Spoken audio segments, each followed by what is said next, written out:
goal, but now it seems as if it's turned around, so it's a sort of a typical Croke Park wind. It seems to blow everywhere within the space of a few minutes, but I would think that whoever gets the win wins the toss will play with the wind, because the threat of rain on the forecast is that the wind will die down. So I would think that whoever wins the toss will decide to play with the wind, whatever direction it happens to be blown at that particular time. Now, of course, you're an absolutely neutral commentator with me this afternoon, everybody knows that. There have been plenty of rumours as to who's going to pick up Peter Canavan. What's the latest one you've heard? Well, I'm totally neutral in favour of Meath, I suppose. That's the best way to put it. But yes, there is some speculation that Darren Fay mightn't play on Peter Canavan, but you know, I was talking to Sean and the lads last night. They had a bit of a kick around in Dalgan, and I don't think there's any truth in that. I think Darren Fay will start on Peter Canavan as selected.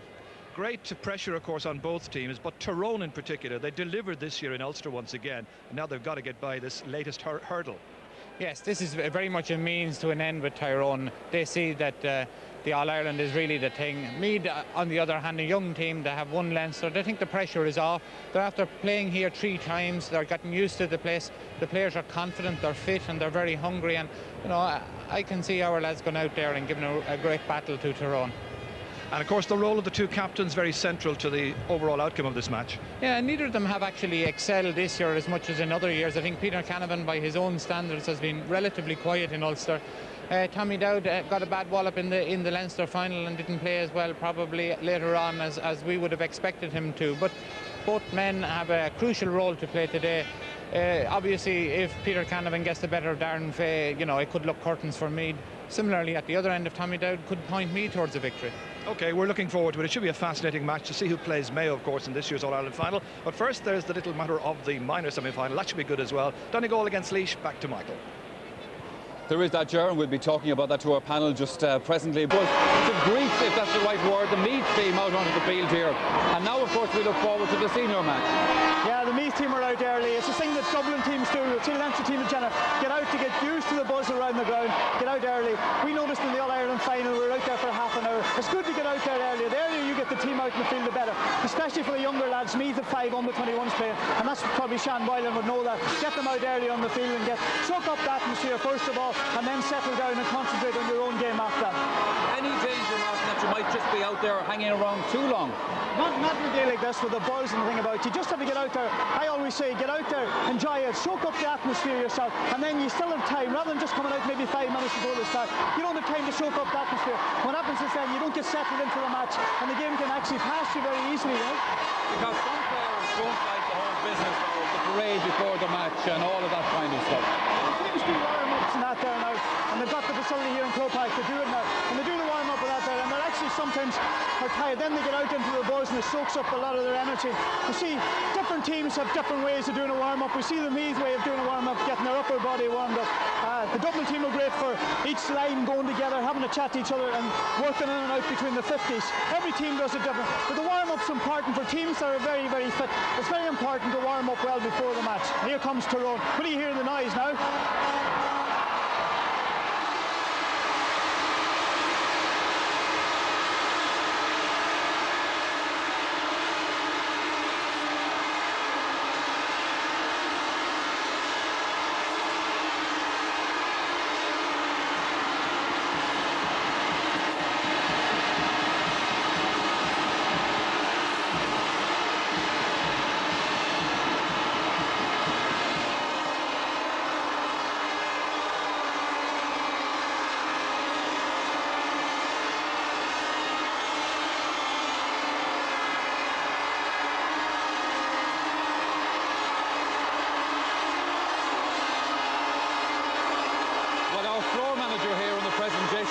Tyrone, who is actually wearing headphones, has just put his hands over his ears, Martin, because of the loudness of that welcome.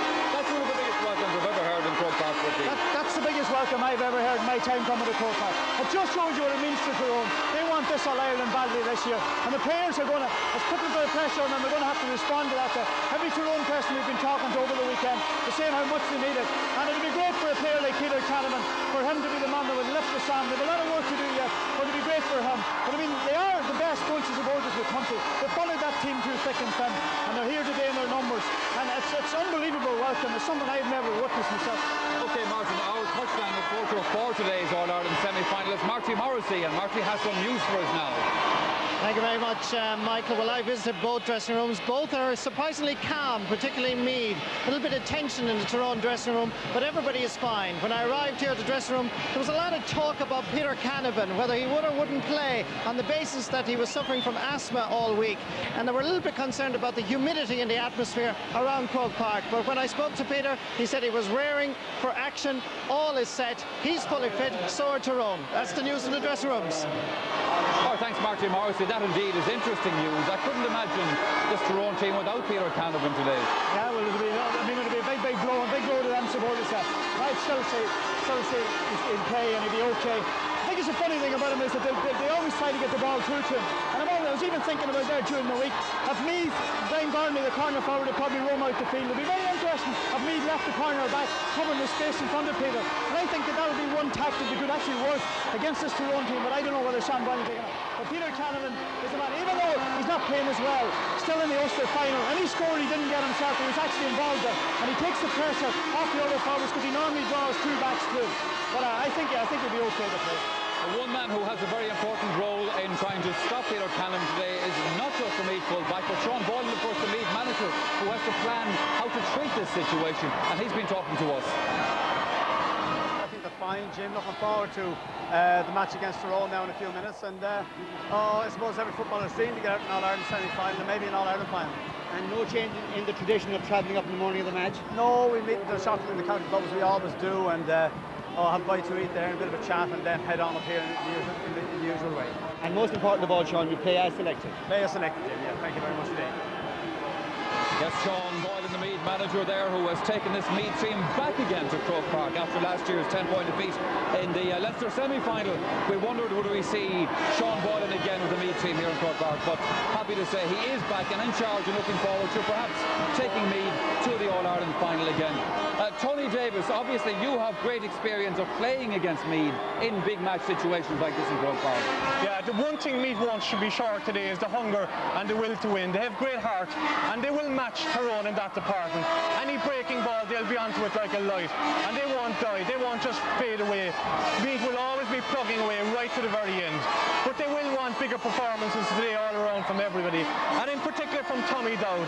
Tommy at times failed to deliver on the big stage, and today is his day. This is the day for Tommy to really come in, take the game by the scruff of the neck and take it to Tyrone. He'll have to play well today. Graham Geraghty as well and Trevor Giles, along with blocking down players and working hard, they'll have to contribute on the scoreboard, because that's the one place that Tyrone will have it. Up front, they get the opportunity. Kieran McBride and Peter Canavan, they'll slot it over the bar. Meath will have to match him in that place today. Martin McHugh, you were making a point to me when we were watching the minor match about the contrast in styles from Ulster teams and Leinster teams, and you were saying if you run at teams like Meath and Laois and so forth, then you have a better chance of goading them into fouling and disturbing them. Yeah, I think that Leinster, Meath, you say, play a direct type of football, where Tyrone play a short game running. And if you're running the teams at speed, like they sometimes have to foul you. I'd say that if Meath, actually Sean Boylan would be a very shrewd manager, studied the Derry match especially, the high ball into the Tyrone full back line, give Tyrone a lot of ball, or the high ball. So Meath could be kicking early on especially. They'll kick high ball into that full back line. They'll cause a lot of ball, because Tyrone by full back line has been playing well, but it's small. So it's not just in battle, even taking the manager. It's going to be very interesting. A very shrewd management. Eugene McKenna and Arden Rory on one side and Sean Boyle on the other side. We played an under-21 match last Sunday, and the first man at it against Meath was Arden Rory. So I would say what Tyrone do is Art studies the opposition, where Eugene works on the strength of the team, and Sean Boyle, as we know, is a very shrewd manager. So there'll be a lot of tactics here today. We've seen tactics here last Sunday. John Mullen pulling out the centre forward. Sean Boyle didn't know what to do. It's coming big in the Gaelic football, but it'll be interesting to see how the tactical end of it works today as well. Well, Martin McHugh mentioning Eugene McKenna, co-manager of Tyrone, he's also been talking to us. Well, everything's in order. We hope that they're all going to go out here and perform, and at this stage we have no problem. And no injury worries? No injury worries, but 10 minutes into the game things can change. Now, your tradition is to come down the day before the game, Eugene. Did you stick to that tradition? That's we came down last night and stayed out of Lucan. We just came in there and the coach a few minutes ago, and the boys are just getting into the dressing rooms now. So much expected of this team. Yeah, but I would have to say that the weight of expectancy doesn't weigh heavy on their shoulders. You know, they're all happy, and they're all, I think they're going to do the business, or at least I hope they're going to do the business.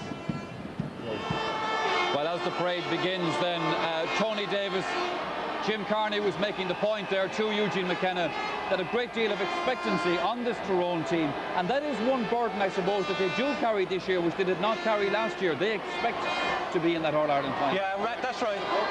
Last year I'd say they were happy enough, even though they were sorry to lose the All-Ireland final. Obviously, it was a success for them. It was an objective to get to the All-Ireland final and win it. Whereas here today, they can't just come here and play well and lose. They'll have to win. Having a look around, their supporters are not going to be happy leaving today if they don't win. And I think they're good enough and they believe in themselves, and I think they'll be very, very hard to beat today. Martin McHugh, where are the weaknesses then in this Tyrone team? Well, if we go back to last year, look at the Tyrone team, their defence is still the same, but they've changed. There's only two of the forwards left from last year, Kieran McBride and Peter Canavan. Now, the lads who come on have definitely improved it. The weakness is probably in size, but they'll be worried about the size. We talked earlier about the full back line.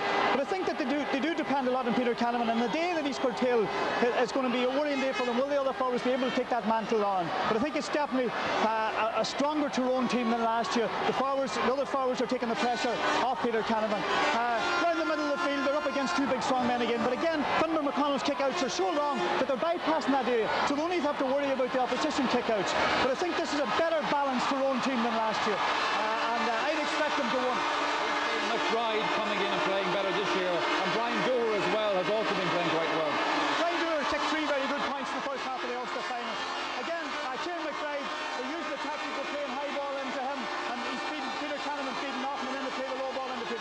But you see a situation today with Pascal Canavan and Jody Gorman, even when they come forward, they'll hand this 2-yard pass to Peter, which leaves him nearly impossible to handle, because when he gets the ball in his hand, he's like a live wire, and he gets away from people, and that's when he's dangerous, and they'll actually take him into the game. But I think that the experience of last year as well will stand for them coming back this year. As Tony has said, they were happy enough to be in the All-Ireland final last year. These 6 supporters, you see, need more this year. Okay, Martin, well, we're going to take a little pause here in our presentation box in the Nally stand, because as you can see, the teams are about to come around to this side in Underhill 16. We can not only not hear ourselves talk at the moment, we can't even hear ourselves think. However, I'm sure they're thinking quite clearly is our big match commentator, Gerard Canning, and also his assistant, Colin O'Rourke. Thank you very much indeed. Yes, a fascinating contest in prospect here between the Ulster champions, hoping to make amends for last September when they lost Ulster's dominance in the championship in the 90s, and a young emerging Meath team. What a scene, what a splash of colour all around Croke Park this afternoon. The enormous screen up there on Hill 16, and people occasionally spotting themselves on screen and looking up with the smiles and so on. So led by the Artane Boys band, teams coming around now in front of the Hogan stand as the teams break from the parade. It was Meath who won the toss, and they're opting to play from left to right in the first half. Curious kind of a breeze. So let's take a quick check on the teams then as Tyrone go into their huddle. And it's the same Tyrone team, even though they used 3 subs in the Ulster final 3 weeks ago. Pascal Canavan, man of the match against Down, continues his fruitful partnership with Jody Gormley, while under threat Seamus McCallan has the task of curbing Tommy Dowd. 3 players who did not play in last September's All-Ireland final all line out in the half-forward line. They are Brian Dooher, Gerard Cameron and Adrian Cush. So the players going back into their positions. Meath are unchanged for the 4th championship match in a row, which may be a record. 5 of the players are still involved in the under-21 championship, but just 3 players have previous semi-final experience. Cornerback Martin O'Connell, right half-back Colm Coyle, and full forward Brendan Riley. But essentially it's a very youthful-looking 15, developing nicely under the vastly experienced Sean Boylan. Agus Anish on Slua on Shah. Ag Shasab Lahaig out on the Vian.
great gusto are on Nevian by the Tyrone and Meath followers. Tyrone, the first county since Derry in 1976 to retain the Ulster title and come back here for a semi-final clash.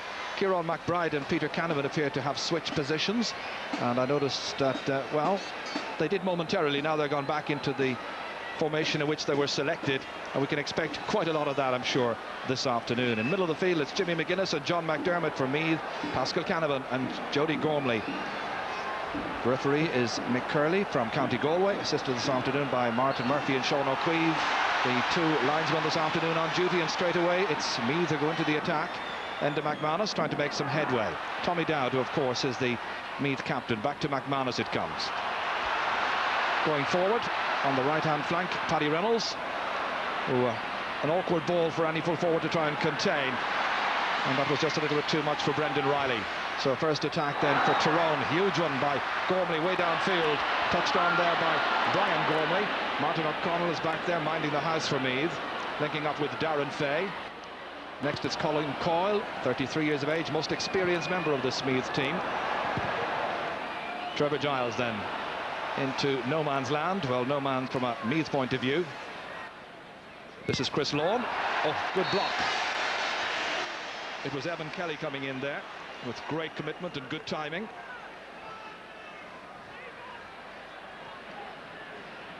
This is Finbar McConnell.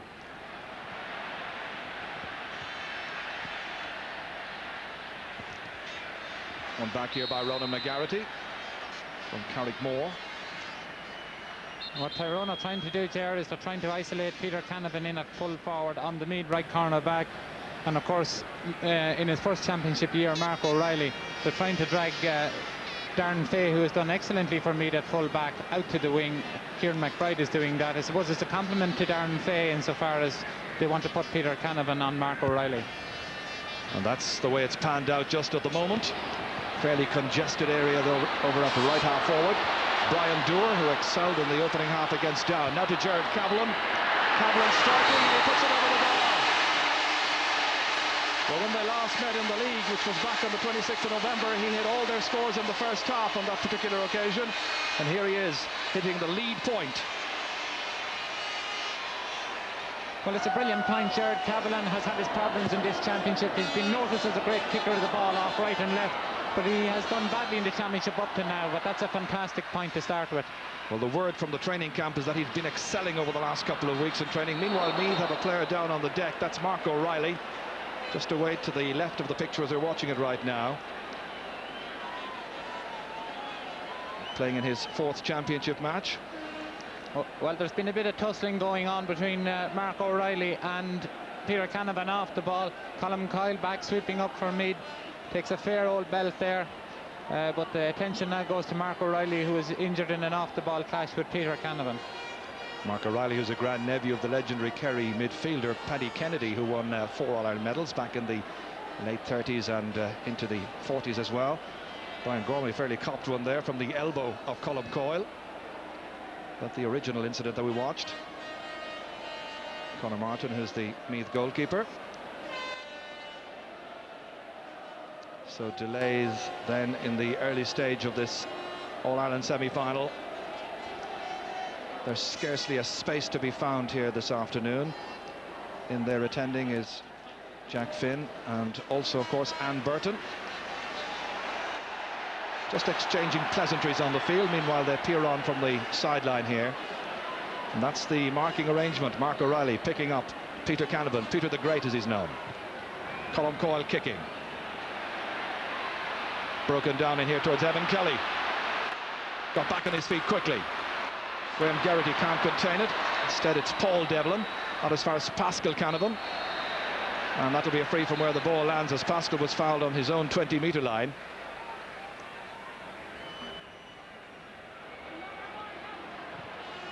Knocked across here by Jared Cavallan. Peter Canavan attracting 2 Meath players to him.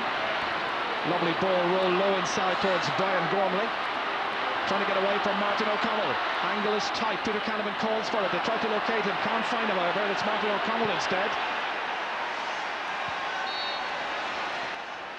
Line ball to Tyrone.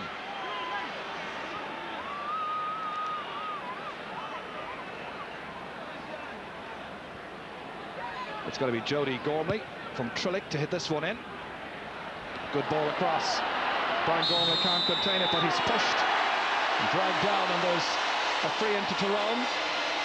Now, you'll recall in the Ulster final that Peter Canavan shipped a very heavy knock early on in that, and as a result he opted out of the free taking. Adrian Cush took over, and this suits Adrian Cush from the right hand side. He hit it with the left boot, so a chance to put two between them, and they'll hardly get a better opportunity in this one here.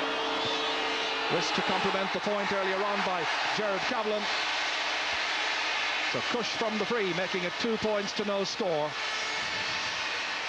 And the breeze, we should emphasise, is supporting Tyrone at this phase of the match, but it has changed around quite a bit from time to time. Yes, it's changing around, Ger. I was out on the pitch and it did seem to be blowing towards the Canal goal, but I would think that if Tyrone were to choose two players that they would want to score first, they'd have chosen both Cavlin and Cush, who would be down on their confidence a bit, and that'll be a great start for the two of them. Absolutely. Dropped down by Jody Gormley, won back by Gerard Cavlin again. He's starting very impressively indeed. That's Adrian Cush, low inside towards Peter Canavan. A rapid transfer, well, not to the man he intended it to go to. It's Sean McLaughlin instead, scorer of the point that never was in last year's All-Ireland final, and that becoming just the first wide for Tyrone. Meath are sticking with those marking arrangements in the full back line. I don't think it suits Meath that well. I'm sure Martin O'Connell would prefer to be playing on any of the other two full forwards rather than Brian Gormley, who's very small and fast. At least at the moment anyway, Meath are sticking with the Peter Canavan on Mark O'Reilly. Great leap in the air, well taken down there by Jimmy McGuinness. Now it's Graham Geraghty, transferred this season into the half-forward line. Enda McManus knocking it forward. Chris Sloan had to be at his very best in timing his jump there, winning the free kick. Caught here by Adrian Cush. There's plenty of support. McLaughlin again. Trevor Giles trying to dispossess him, likewise Colm Coyle. Adrian Cush had it, but stepped out over the sideline. Line ball to Meath. Taken by Coyle. Dropped down by Evan Kelly as far as Brendan Riley. Another one of those transferred into the forward line, and he took too much out of that, and it's going to be a free downfield to Tyrone. I think Brendan is showing the effects there of kicking several wides in the Leinster final. You know, he had a chance to shoot, he should have gone for it, and then because of a lack of confidence on his part for shooting, overplayed the ball. Well, from a Meath point of view, it's going to be essential now to get a score on the boards pretty quickly. Finmar McConnell has come to take this free. Normally a man who hits a huge kick out or free.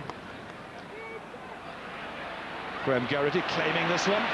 Support outside them there in the figure of Enda McManus. Picked up instead here by Ronan McGarity. Transfer to Pascal Canavan, taken on by Adrian Cush. Still they have plenty of support. The support play excellent, but they don't need it with the shooting from distance is exquisite. A second point for Adrian Cush, playing a leading role this afternoon in this Tyrone attack, and showing that it's not just all about Peter Canavan. Yes, it seems as if Colm Coyle to an extent has left Adrian Cush go out the field in the hope that maybe picking him up as he comes in, but that's a brilliant point off his left foot. I'd say Colm Coyle was trying to curb the space available to put the ball into Peter Canavan, but after that he'll be forced to follow Cush. That's Trevor Giles playing centre half back, of course, in the colours of UCD, but right half forward here, that's Barry Callahan. That's the one they've needed, and they put it over the bar. Barry Callahan from Dundee, hitting Meath's first point. A confidence booster, if ever there were one, for the legion of Meath fans who've made the relatively short journey to Croke Park. So 3 points to 1. Well, that'll help settle Meath down. It was a very good point by Barry Callahan. Faye Devlin has, of course, switched across to mark him, and Paul Devlin has come across to mark Evan Kelly. A great point off his right foot by Barry Callahan. That Tyrone full back line, very adept at playing in any one of the three positions. Good man markers, each and every one of them. Colm Coyle having a real handful this afternoon there against Adrian Cush. That's picked up instead by Seamus McCallan of Tyrone, released to Ronan McGarity, surrendered to Enda McManus. Now Brendan Riley, well away from his allotted full forward position, going this way and that, but then running into a cul-de-sac, leaving it behind to Gerard Cavlin, who's playing all over the park, but bounced over the head there of Kieran McBride. Runs on towards Peter Canavan. trying to get away from Mark O'Reilly. And that's a great kick, under pressure. It's gone over the bar, but he's injured himself in the process. And there will be real concern about Peter Canavan here. 4 points to 1 the position, but at what price? He suffered a dead leg after that early knock that he received in the Ulster final against Down. Well, there's not much you can do with a man like this, you know, right or left, comes across, kicks a beautiful point. I think John McDermott is coming across, and the two Meath men quite accidentally run into Peter Canavan there. But when a man like that is able to go to the wing, pick a ball up, you can't do much if you're a full back on him. Yes, it was a really tough challenge there as they came across to try and deny Peter Canavan, and for his troubles John McDermott has had his name taken. Warm, humid afternoon here at Croke Park, ever the threat of rain, so the forecasters were telling us last night. I'm a bit surprised that John McDermott been booked there. I didn't see anything malicious in that clash. Maybe I'll be proven to be wrong, but John McDermott comes in. Well, he certainly hits him late.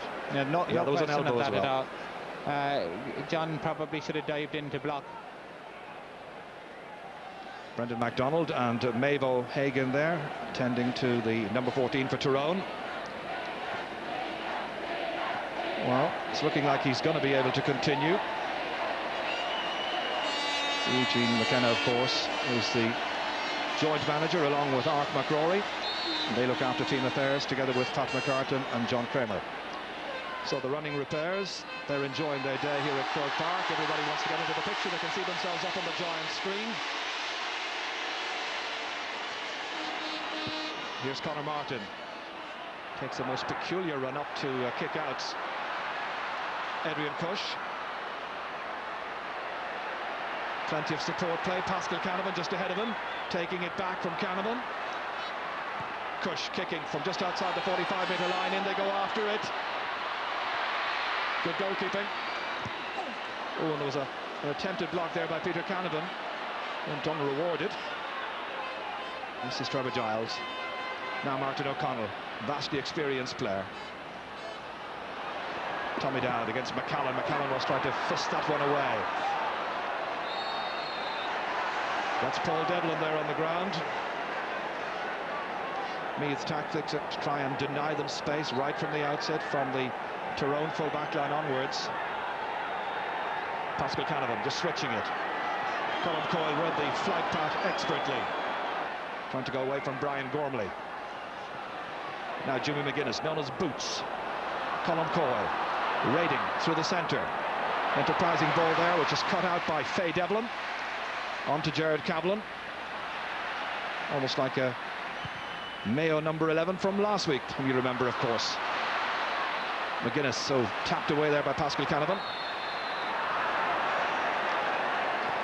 Free is taken quickly by Paddy Reynolds. Onto it comes Evan Kelly. And a low shot, easy one for Finbar McConnell to handle. Out as far as Brian Doer. UCD student down towards Dinky McBride, been marked by Darren Fay. McBride on the ground, and the referee shaping like he'd throw the ball in.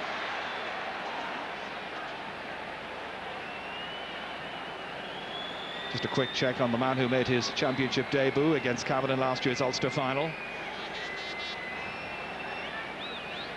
So Tyrone's two front men have been in the wars early on, both Canavan and Kieran McBride. Yes, and Tyrone are creating a huge amount of space right in front of their full forward line for McBride and Peter Canavan. Both Jared Cavlin and Adrian Cush are playing way out the field and leaving an amount of space, and Tyrone are playing it differently than last year, where they used to have a short pass the ball, but they are kicking a lot of ball into that space now, and their full forward line are getting out first. At the other end, the mid-full forward line don't seem to be able to win the possession easily, and when they do, they're not willing to shoot on side. McBride is certainly in distress. The referee has had his attention called by one of his umpires, and the referee having a word with Peter Canavan and calling across Mark O'Reilly as well. So the names being taken Might have referred back to an earlier incident there, not quite finished, and the referee will want to resolve it here. I see the referee asking Peter his name. I suppose not too many people in the country who don't know his name at this stage. And Kieran McBride gets down on this, and Martin O'Connor comes across him, and it's obvious, catches him within his knee, obviously on the side of the face, and a little bit of running repairs needed there, a bit of a cut over the eye, I think. A bit like Tommy Dowd in the Leinster final. All seemed a bit accidental, but Meath have the possession. Faye Devlin trying to dispossess Barry O'Callaghan. And again, some pushing and shoving. And the referee in no doubt about it, that's going to be a free into Meath. So Kieran McBride then bandaged up after all of that. Dave O'Hagan looking after him together with the team doctor. So Trevor Giles has this free in.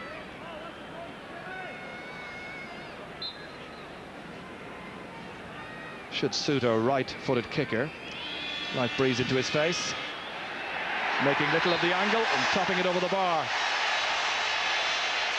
So first free, first point for Trevor Giles as they try and eat into the Tyrone lead, and it's now 4 points to 2. Good start for Trevor Giles too. The first 2 or 3 frees in the Leinster final were from bad angles and he missed them. That would be a great boost to him to get one from an awkward angle.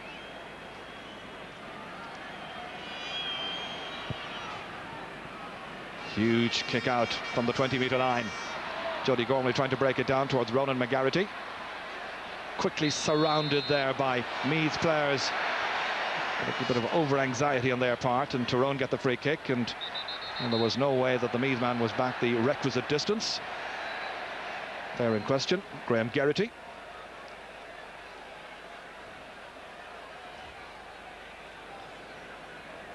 So, Kieran McBride seems to be okay once again. Bruised and battered somewhat. It's going to be Adrian Cush who will hit this one.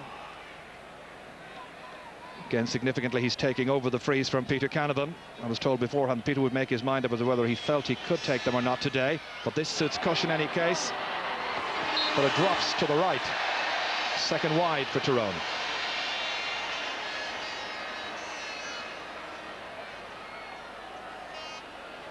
It's a rather big-looking bandage, and Kieran McBride, one would think that at first glance anyway that it must affect his vision a little. Seems to be coming down a good bit. Fisted on there by Colm Coyle, having to adjust his footing. Then there was some dragging down. Meath get the free. Coyle is the taker. Brendan Riley chasing out here with Chris Lawn. Riley looking around to sum up his options. Tommy Dowd, a little injection of pace ahead into the attack there, right across the face of the goal. Useful opening here. Callaghan striking it with the fists and putting it over the bar. Barry Callaghan's second point. So now the gap closes down, and there's just a point between the teams. Good comeback by the Meath men. A brilliant pass here by Tommy Dowd across. The sort of ball that every forward likes to get, coming in and facing the goals with it. And Barry Callaghan takes the right option. There wasn't a goal on. There was too many Tyrone players back. The right option fisted over from close range. But Brendan Riley's getting a lot of low ball there in front of, or getting high ball coming in, and is able to win it in front of the Tyrone Chris Lawn. So it's a good sign for Meath. McGuinness spreading it wide again towards Barry Callaghan, who's causing problems for Faye Devlin, who's not getting tight enough on him. There's a good move inside there, Graham Geraghty. Brendan Riley having to try and keep this ball in play together with Tommy Dowd. They do so successfully. Dowd was an option. Riley going for the point to try and level up the match. That's a great kick in there. Well, that will do the confidence an awful lot of good. From St. Peter's in Dunboyne, Brendan Riley's first point has made it 4 points apiece. Good combined play by the forwards here after that booming shot by Graham Geraghty came back down and was well retrieved here. Yes, well, Meath aren't too worried about putting the ball in low or anything like that. They're just kicking it in and leaving it up to the fellas inside to do it. Again, Brendan Riley out in front. This time decides he's going to take on the task of shooting, which he was a bit reluctant to do earlier. That'll give him a great confidence. So now the questions are being asked of the Ulster champions. Sean McLaughlin fouled, but it's the Meath tactics this afternoon to get in there, tight, tenacious, disciplined stuff. And there's Sean Boylan there with his selectors, who of course are Frank Foley and Eamon O'Brien from Walterstown. And that's McLaughlin.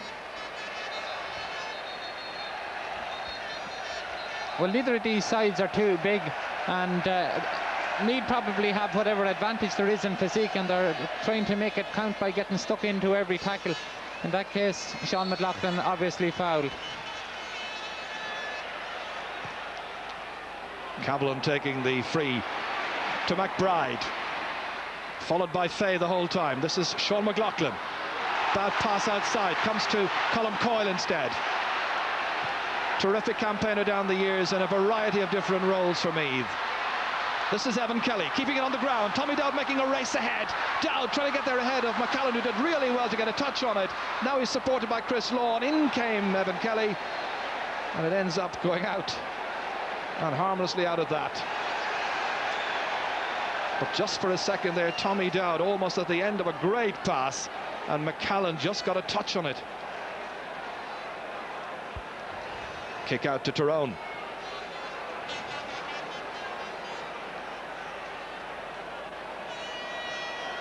So 21 minutes gone, 4 points each. Tight, tough match. Place in the All-Ireland final at stake. Going right this time is McConnell. Graham Geraghty comes to claim.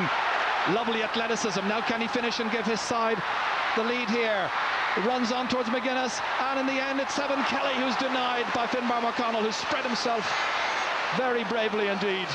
But that was a glorious chance for Meath.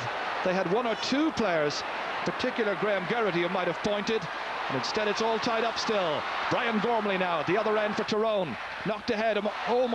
Martin O'Connell left exposed there. Pascal Canavan racing right on the end line. It was 2 against 1 at one stage there, and Martin O'Connell ends up tidying it out over the sideline. But this save a little while ago was terrific. A great chance of a goal. Brendan Riley messes the ball up. Jimmy McGuinness does very well, but Evan Kelly's too close to Finbar McConnell, and he's such a big man that when he spreads himself, it's almost impossible to get it by him at that tight an angle. Evan probably would be better to have punched it over the bar, because Finbar McConnell is almost unbeatable unless you're about 10-12 metres out. Taken quickly. Cabellon again kicking, and same result as before. The unmistakable style of Gerard Cabellon from Dungannon, his second point of the match. And Canavan, probably the best in the world, set it up for him to make it 5 points to 4. I see Martin O'Connell shouting at Enda McGuinness to get a bit tighter to him, because Gerard Cabellon now is beginning to come more and more into this game, apart from kicking good points, but he's prompting from the midfield area as well. Great catch in the centre of the field there, taken by John McDermott onto his midfield partner Jimmy McGuinness. Punched away there by Paul Devlin. Gerard Cabellon, he's playing so deep. A bit like, as I said earlier, Colin McMenamin from Mayo last week. And Enda McManus has not gone to follow him. That's going to be a free to Tyrone.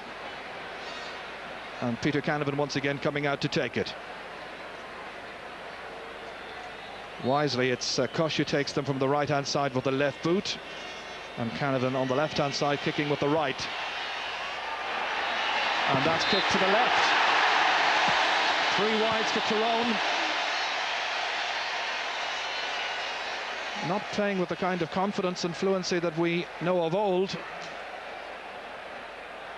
But just in a minute or a second even, he can turn a match, as he's done so often this year's championship.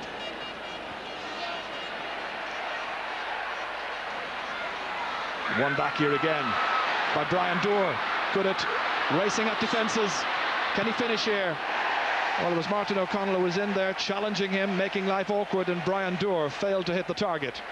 He was kicking points with his right and with his left in this year's Ulster final.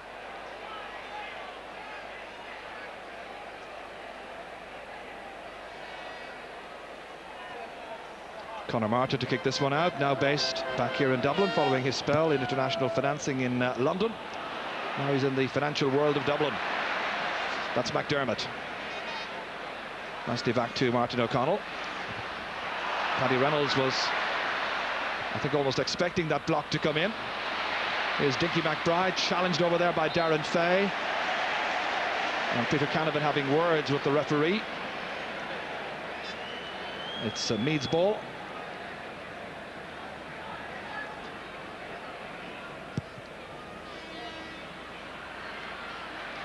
Touchdown by Ronan McGarity. Tommy Dowd has it. Held by Seamus McCallum. Free awarded.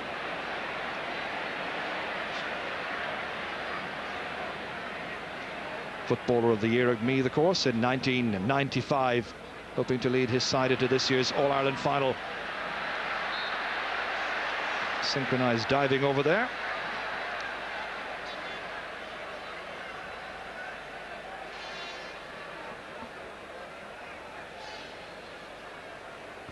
That's a waste of possession on Meath's part, because they have a bit of a height advantage in the full forward line. Those sort of balls should be just pumped in there and see what happens. Things have been working quite well up to now with it, so they should have just kept it up.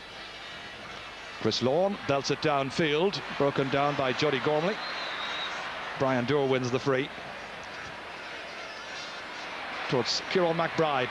Judged the bounce superbly this time. Not trying to advance against Darren Fay. Back inside, he slips it to Cush. Nice little chip, good point. And Adrian Cush has 3 points in this match. And the fans celebrate up on Hill 16, which is Tyrone's ground this afternoon. Indeed, they have far more than just the hill. Huge support here from all parts of Ulster, but in particular from Tyrone.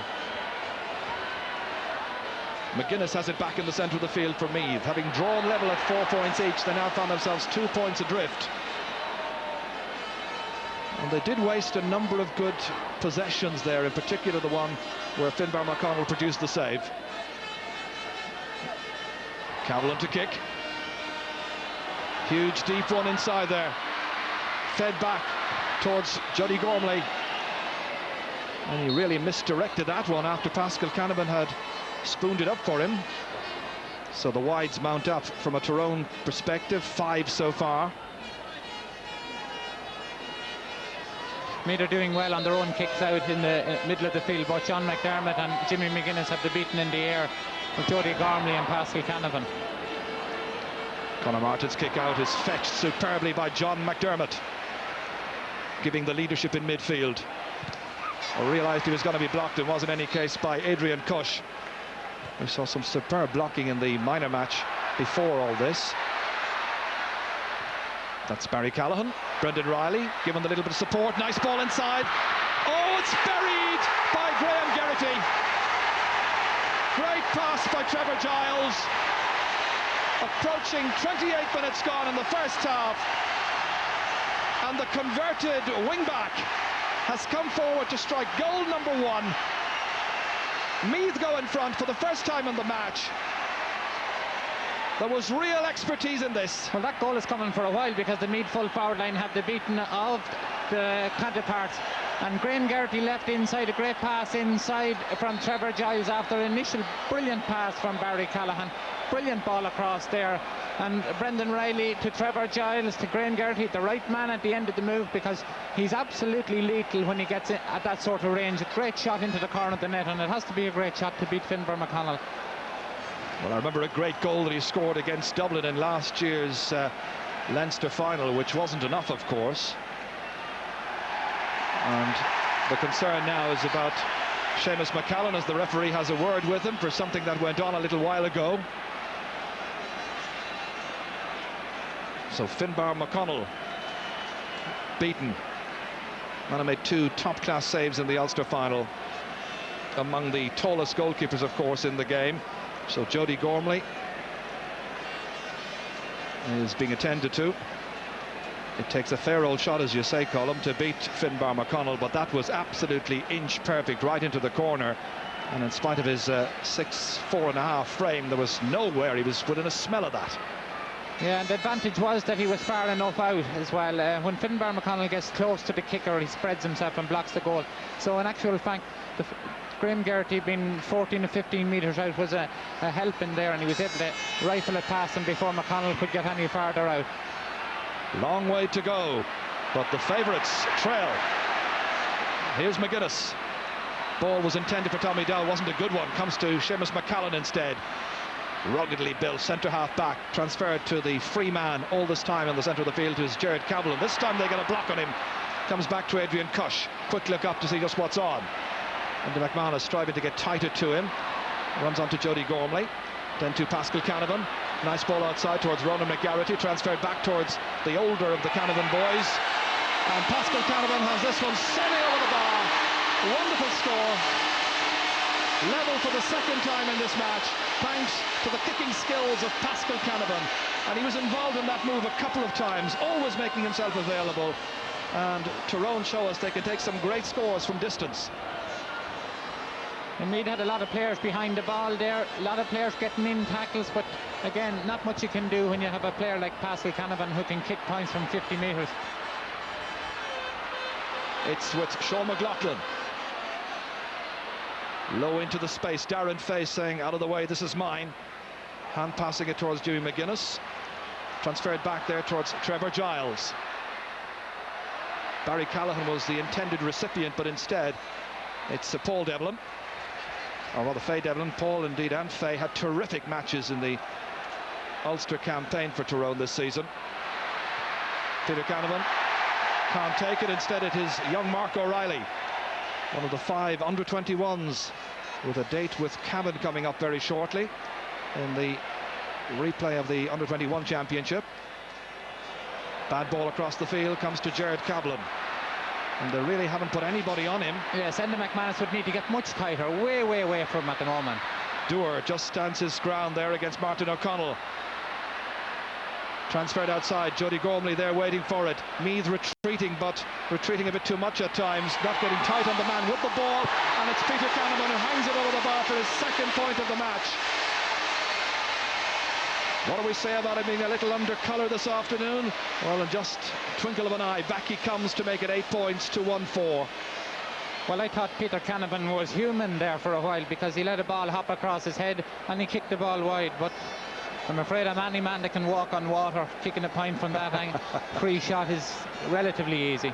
So the lead has changed hands on 3 occasions so far. Meanwhile, there's an injured player. Is that Brian Dewar? Seems like the dark hair of the number 10. It seems to be Brian Dewar. Yes, Brian Dewar was heavily involved in the lead up to that move, won the ball and came across before supplying one of the passes that led to the score. But both sides are getting a lot of room in the middle of the field. There seems to be a lot of space available to men out the field. Our reporter on the sideline this afternoon is Marty Morrissey. Have you got some news for us, Marty? He's on a productivity deal, and we haven't heard from him. He hasn't obviously signed the deal. Right, play continues. Fisted on there by Jimmy McGuinness. Martin O'Connell has it. Free driven through the centre of the field. Just about 2 minutes to go to half-time, and once again it's the goal scorer sailing in there. Devastating style from Graham Geraghty, and that's a goal and a point now for the Centralstown player. Well, he emerged here as a terrific centre half back some time ago. Sean Boylan appreciated the talents this young player has. Wonderfully gifted player. So level once again, level for the 3rd time. Well, sorry, Colm, I think Marty is on the sideline now. Yes, indeed, Chair. Well, just to tell you that Brian Dewar is getting his head heavily bandaged, just like Kieran McBride. The first aid people have told me that Kieran McBride's injury requires stitches, but they won't do it until after the game. And I think the same is true of Brian Dewar. Thank you, Marty. So problems then for the Tyrone forward line, with 2 of their starting 6 players in the wars at this early stage. Meanwhile, it's Graham Geraghty for Meath. Oof. Almost hit that one too far ahead of Ronan McGarity, who came back with a trip in any case, and for his troubles he's going to have his name taken. And Ronan McGarity has been absolutely destroyed by Graham Geraghty at the moment. He hasn't got anything like the pace that's needed to curb Geraghty, and if Graham could get another few balls in his hand and head towards the goals, he's causing all sorts of problems for Tyrone. This really is anybody's match. Brendan Riley trying to take it down. Very good play by Chris Lohan. That's held on there by Sean McLaughlin. Just inside the last half minute of normal time as Jimmy McGuinness swings down his opponent, and the notebook's out once again. So now a total of 5 players have had their names taken, 3 from Meath, 2 from Tyrone. McGuinness the latest.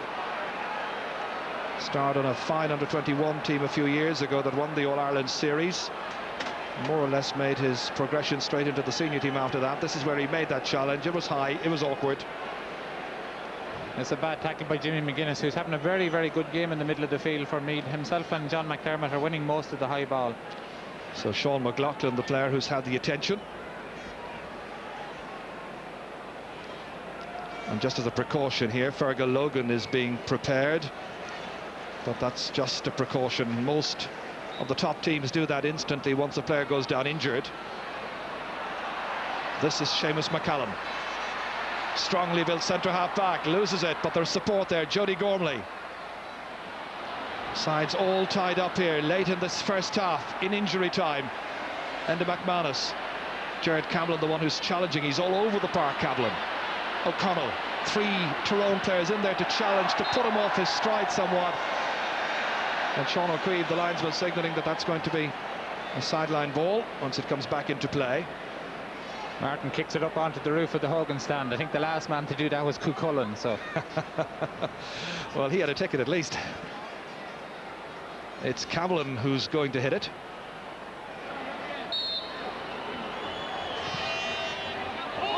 Useful shot, drops over delightfully. 3 points for Jared Camlin from play and from the sideline there. He's deadly accurate and really full of confidence this afternoon. Supremely talented. So Tyrone have a very slight lead then as we head towards the interval break. Referee playing time added on for injuries. Tyrone with 15 scoring chances, they've made 9. Meath with just 8 scoring chances, but they've made 6. McGuinness holds on. Players peeling away right and left. Tyrone trying to get tight, and foul indeed. The foul by Pascal Canavan, the free by Paddy Reynolds, son of Pat, of course, former All-Star and former selector. Here's Tommy Dowd, looking indestructible. Back it goes there towards Barry Callahan. Dragged back there by Jody Gormley. Free to Meath, late chance for Trevor Giles perhaps to put the sides level as they head towards the dressing rooms for the half-time cup of tea. Composing himself now with this, with an important kick. Yes, an easy free, I think, Jared, there.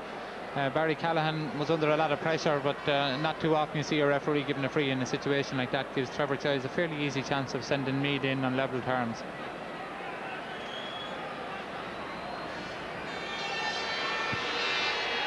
He's caught it well. Level for the 4th time.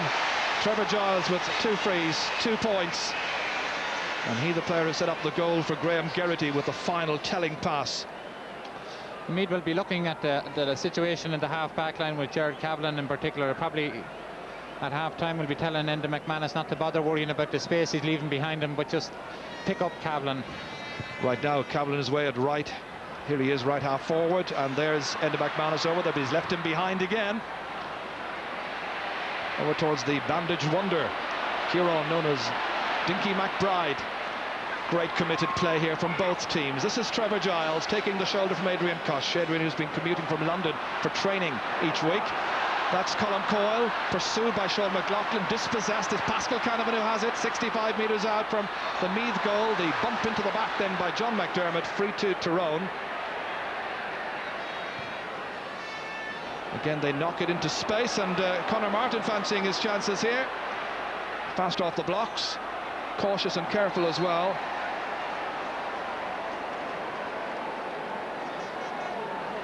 Back onto their seats they'll go again. That was right into the corner there near the Nally stand. So 4 minutes of injury time has gone. And Pascal Canavan seems to be or Peter Canavan seems to be limping a little bit. Just noticed it there on the left. Very definitely limping as he goes after this one. Colm Coyle knocks it out.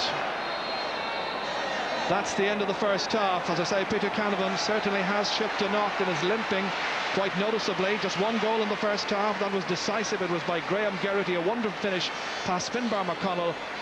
And really, this game is all to play for in the next 35 minutes, as Graham Geraghty there and Martin O'Connell talk about it, going off at half-time. But the half-time position here in the second of the All-Ireland football semi-finals, it's 1-6 to 9 points.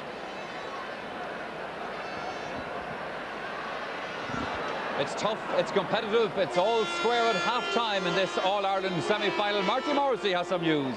Yes, indeed, Michael. James Riley, the Assistant County Secretary, just joins me here. A good performance by Meath overall. Yes, Marty, a bit slow to start off. We gave them, I think, a 2-point head start, but we've come back well. A good goal from Graham, and we're back in the game and it's level, so there's 35 minutes and all to play for. What's the mood of Sean Boylan and the team management at the moment? Are they happy, do you think?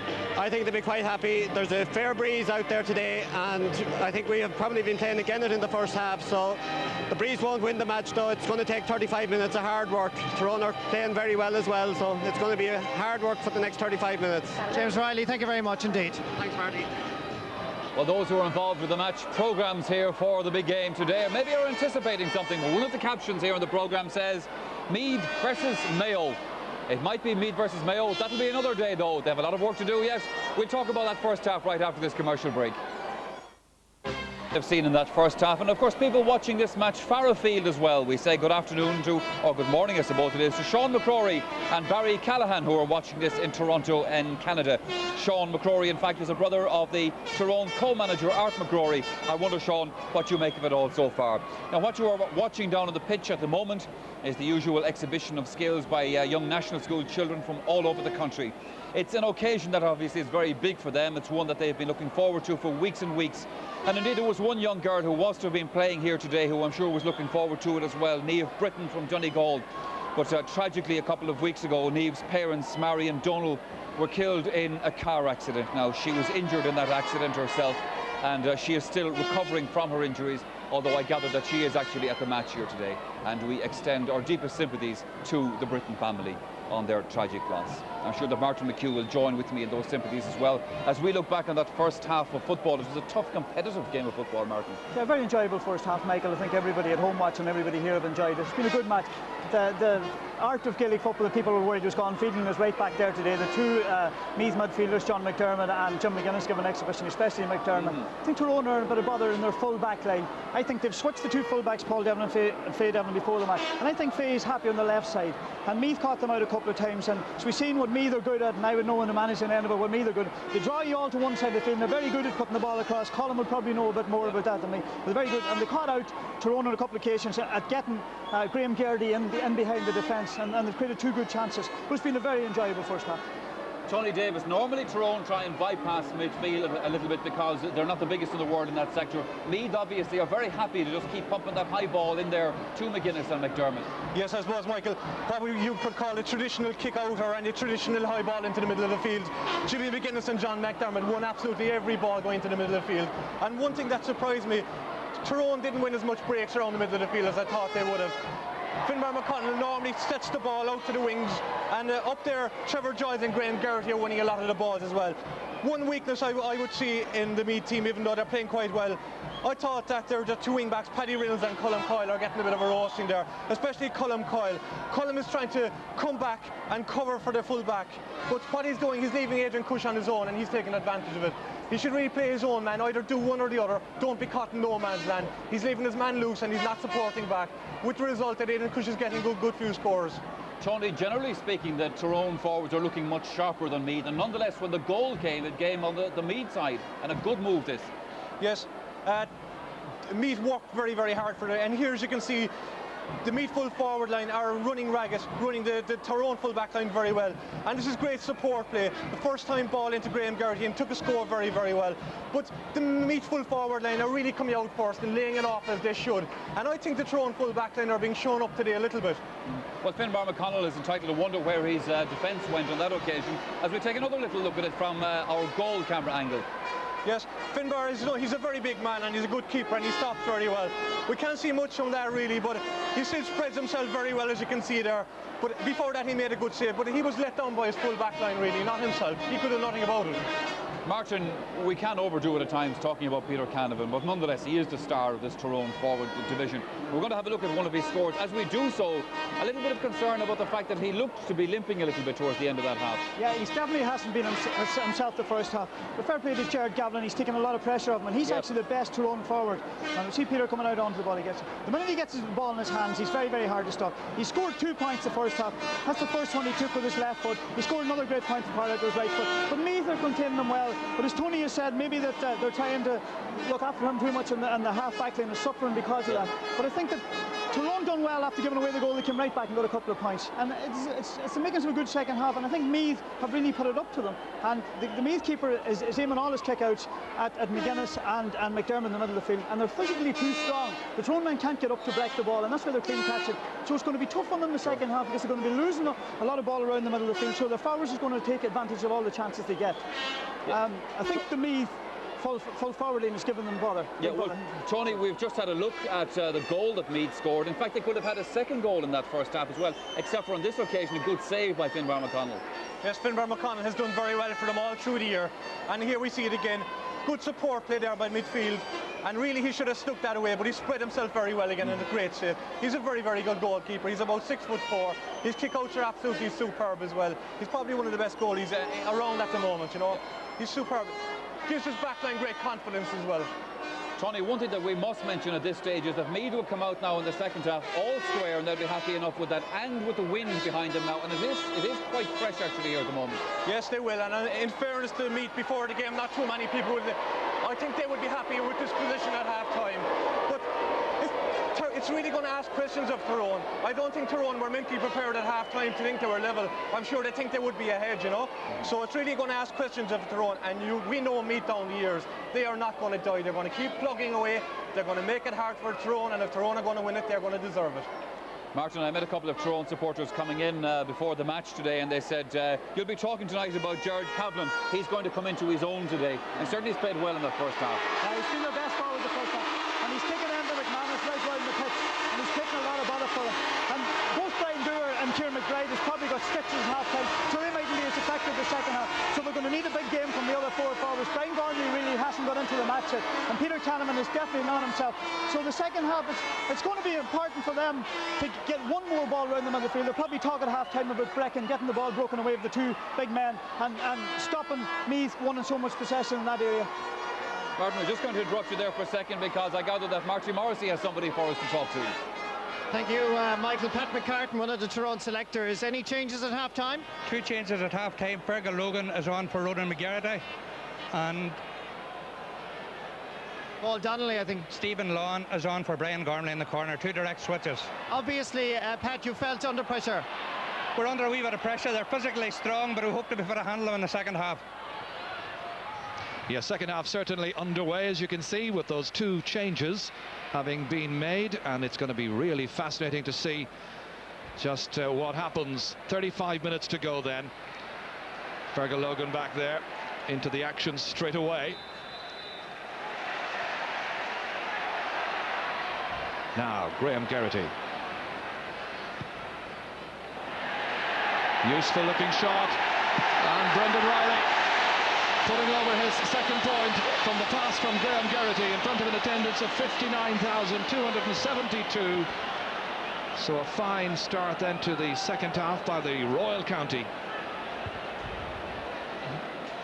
Some great support play, a match which has been seen this all over the world today.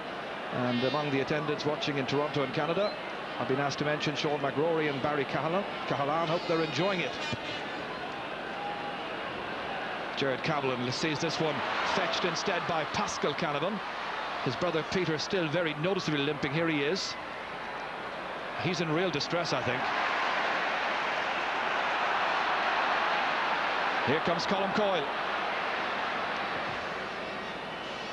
Probing ball inside, intended for Barry Callahan, picked up instead there by Faye Devlin. Now Seamus McCallum. Peter Canavan. Next it's Fergal Logan. Played in last year's All-Ireland final against Dublin, of course. On to Adrian Cush. Such a good carrier of the ball. able to penetrate defences, win the free kick right on the 45-metre line. Art McCrory there, joint manager along with Eugene McKenna, trying to set up a meeting with Mayo in this year's All-Ireland final. Shades of the 1989 All-Ireland semi-final, that.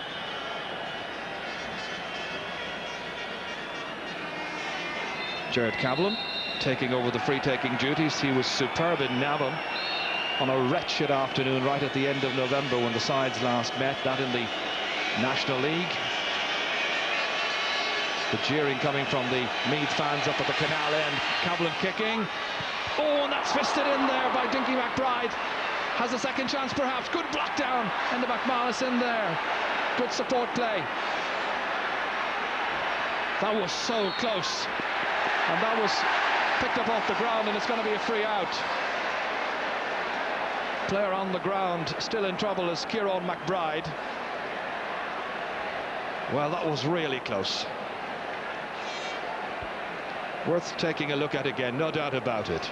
A big let off for Meath there, and seemed to be John McDermott didn't go for the ball, and Conor Martin come late. Dinky McBride gets in between the two of them, and you know, Meath are lucky to get away there without conceding a goal. This from a better angle, I think, from Gerard Cablin's floated free right in there to the small rectangle. On came Cablin onto it, onto the crossbar. Yes, it looks as if Conor Martin had shouted at John McDermott to leave it. McBride got in between the two of them then. It really is a fascinating match, this one. Conor Martin to kick this free. Oh, brilliant fetch again by John McDermott. As Martin McHugh was saying, an exhibition of fetching around the centre of the field. On towards Graham Geraghty. Dangerous situation here. And out comes Finman O'Connell. Takes the shoulder. And away come Tyrone once again. Seamus McGowan.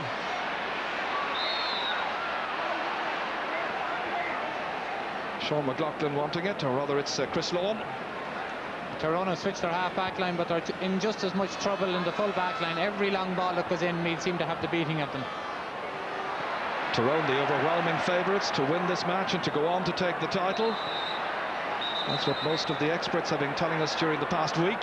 Meath had other ideas, but just a point in it. Brian Doer. The repair job having been done at half-time. On towards Stephen Lohan, twin brother of Chris, the full-back, of course. So free kick.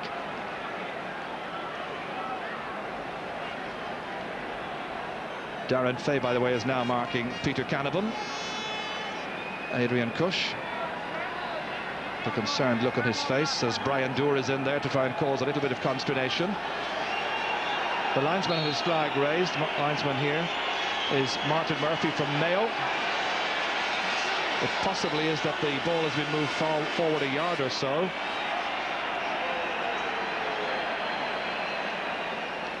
Or has something happened off the ball that the linesman noticed? I think he's pointing out that Brian Dooher and Paddy Reynolds have been getting stuck into each other off the ball. So first of all, it's Paddy Reynolds who has the name taken. Yes, we can see it as well. So the booking is for the Meath number 7. 6 names taken in all. Now the linesman saying to Adrian Cush, back you get about a metre. Good sharing of responsibilities between referee and linesman. Cush has been 1 from 2 for his frees so far. Inside the 45-metre line. Little breeze to contend with. But he drops it to the right.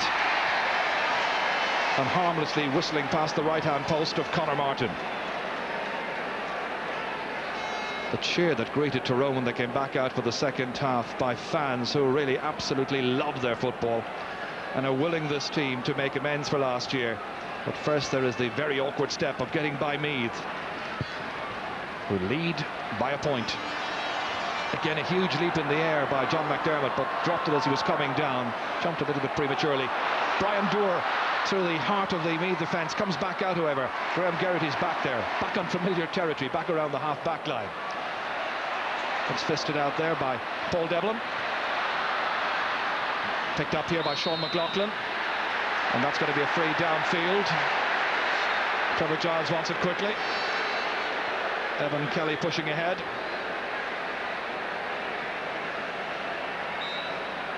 Colm Coyle going short to Trevor Giles, who across the field only as far as Brian Dewar. Tyrone building, Jared Kaplan, he's been magnificent. Out here towards Stephen Lawn, ambitiously going for it, but it's going away left. Second wide of the second half and a 7th in all for Tyrone. Played in last year's semi-final, Stephen Lawn. Seem to remember he was replaced in that particular game against Galway.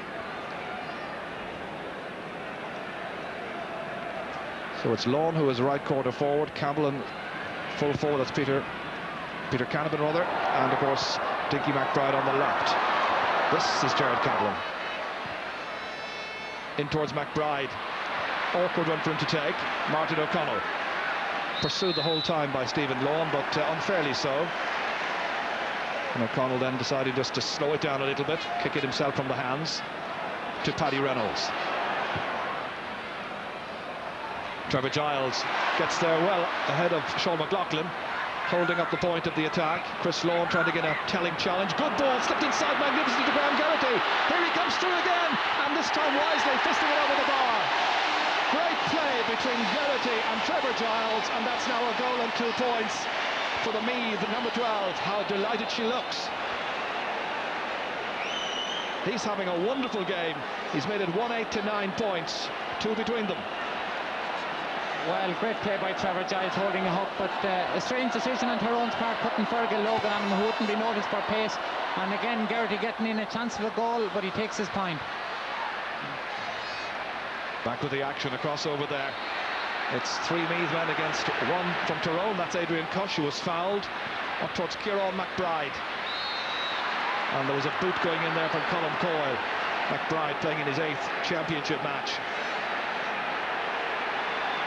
And this time Peter Canavan is on the ground. Didn't see what happened, it was off the ball. Conor Martin was out there quickly, and the referee Mick Curley saying back on the goal line, that's where you belong. The referee hasn't checked with his linesmen or his umpires rather, to see if they saw what happened. Anxious faces looking on. Sideline balls taken to Paul Devlin. The high kick from a huge distance out, and they're waving it over the bar, but there, it's officially a point. Yes, it is. And once again, it's Jared Kaplan, his 4th point. He's having a wonderful match, the number 11. And certainly one umpire, the one on the left-hand side, was very, very decisive about that and indicated to the other man that the white flag should be raised. Brilliant point again by Jared Kaplan. Again, Enda McManus just has to get very, very tight on him. So it has taken Tyrone 10 minutes to get their first point of the second half. Paddy Reynolds slipping through the cover here. Playing in the same position that his father played in the 1967 All-Ireland final against Cork. Devlin. Pressure really is on Tyrone here to deliver, having won a magnificent Ulster Championship. Jared Kaplan is down injured. Meath are hunting in packs. Every Tyrone player that gets the ball, there seems to be half a dozen Meath men around them, and they're finding it difficult to get away with the ball as a result. 2 from 2 for Trevor Giles, and he's kicked it to the left, so it's 2 from 3. Interesting decision there by the referee. Jared Kaplan was down on the ground injured, and the referee, I suppose, could have opted to hold it and delay the free kick to attend to the injured Jared Kaplan. And that would have added to the pressure on Trevor Giles, who missed in any case.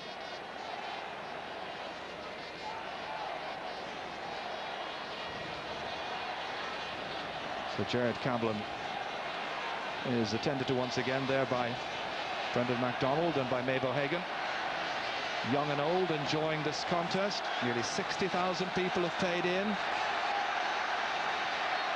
It's a fully committed, wonderful championship tie. Just a point separating the sides. Meath leading. Long way to go as Sean McLaughlin picks himself off the ground, supported here by Pascal Canavan. Outside towards Fergal Logan. Back into the centre it goes, stopped there by Jimmy McGuinness. Trying to stonewall Tyrone seems to be the Meath tactic here. But again, some nice classy play by Adrian Cush on his favoured left boot. He hits it, but he should have put it over, but didn't. It's an eighth wide for Tyrone. Yes, all the Meath backs left Adrian Cush to each other there, gave him a great chance coming through. But Tyrone are having a lot of trouble just getting that ball in fast. They really need Peter Canavan now. Things haven't been going well for him. He's obviously injured, but if he could come to life, I suppose it could give Tyrone a chance. But Meath are playing very well at the moment. This is taken by Jody Gormley. Stephen Lohan. Back it goes again to Brian Dewar. Hasn't scored so far. Here's a chance inside for Gormley. Still progressing. Look at the number of Meath players back, and then the pass was gifted to Martin O'Connell. O'Connell poised and showing poise. Out it comes. Belted away there by Darren Fay. Comes towards Fergal Logan. Back in again to Adrian Cush. Crossing the 45-metre line. Terrible ball from Cush. Enda McManus has the chance to relieve the pressure. Downfield it goes towards Barry Callan, but it's held onto there by Chris Lawn. It really is a wholehearted contest. The ball forward towards Evan Kelly. He has Paul Devlin for company. Can he get by? He can, he kicks, and he's put in wide. Bad misses at either end. Kelly yet to score.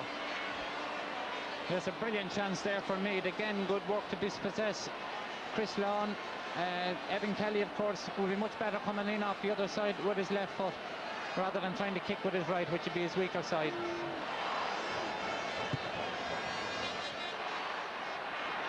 McGuinness went up for it, didn't take it, but Graham Geraghty has.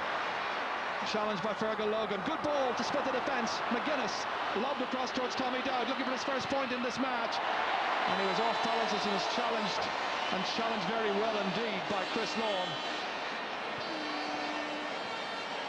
Well, whatever about losing the All-Ireland final, somebody was saying to me recently, at least you have the pleasure of playing in that final, but to lose at the semi-final stage can be so awful. So Tyrone preparing one of their substitutes. Meanwhile, it's Paul Devlin. On to Pascal Canavan. Tyrone trailing by a point. They come looking for the equaliser. Stephen Lawn, good catch, nicely transferred to Kieran McBride. Looking for the score here, and he's put it wide again. Oh dear. There was men available outside too.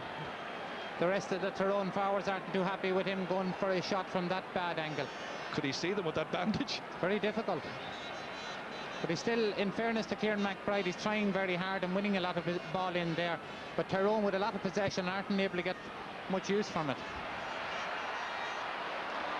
So Adrian Kilpatrick continues to warm up on the far side for Tyrone. Meanwhile, it's the Tyrone backliner under pressure. Faye Devlin coming across the line. And was that out? Well, it's played on. And Brendan Riley has fisted it over the bar. But it's the Tyrone backs who are back there appealing to the umpires that the ball had surely gone wide. The umpires had a look at it and weren't interested. And you can see Finbar McConnell there appealing to the referee Mick Curley to go and check with the umpires, but the score stands. A third point for Brendan Riley. 1-9 to 10 points. Meath by 2. Pascal Canavan, a huge leap in the air, trying to dispossess Jimmy McGuinness.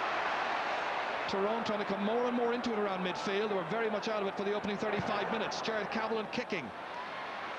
Kieran McBride trying to take it down. Spotted the attempts of Mark O'Reilly. A bit of a wild kick there by Stephen Lawn. Free out to Meath.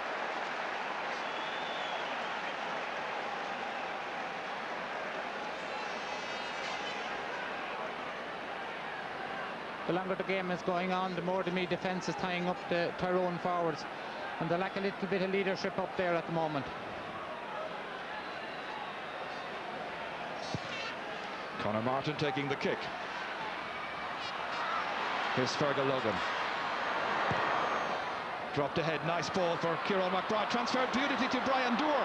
Trying to go by Colin Coyle, losing the bandage, but he has possession inside. Oh, a great stop by Darren Fay.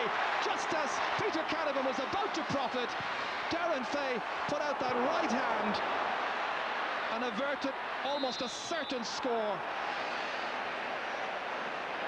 That was a terrific piece of fullback play by Darren Fay. Absolutely brilliant. A fantastic interception. Brian Dooher burst right past Colin Coyle there after earlier getting by Paddy Reynolds, and Darren Fay didn't get a touch to that. It looked like it was going to be a goal for Tyrone. Well, that's the bandage that went west. I think Brian Dooher has probably decided he can forget about it. Colin Brady coming on there from midfield, normally a midfielder from Meath, coming on in place of Evan Kelly. It's Adrian Kosh who'll take this. Meath make their change. Oh, it's come back off the upright, back down towards Stephen Lawn, surrounded by Meath players trying to make headway, and it's a free out. Taken very speedily indeed. Fergal Logan clocked in the head there by Colin Brady, but he plays on.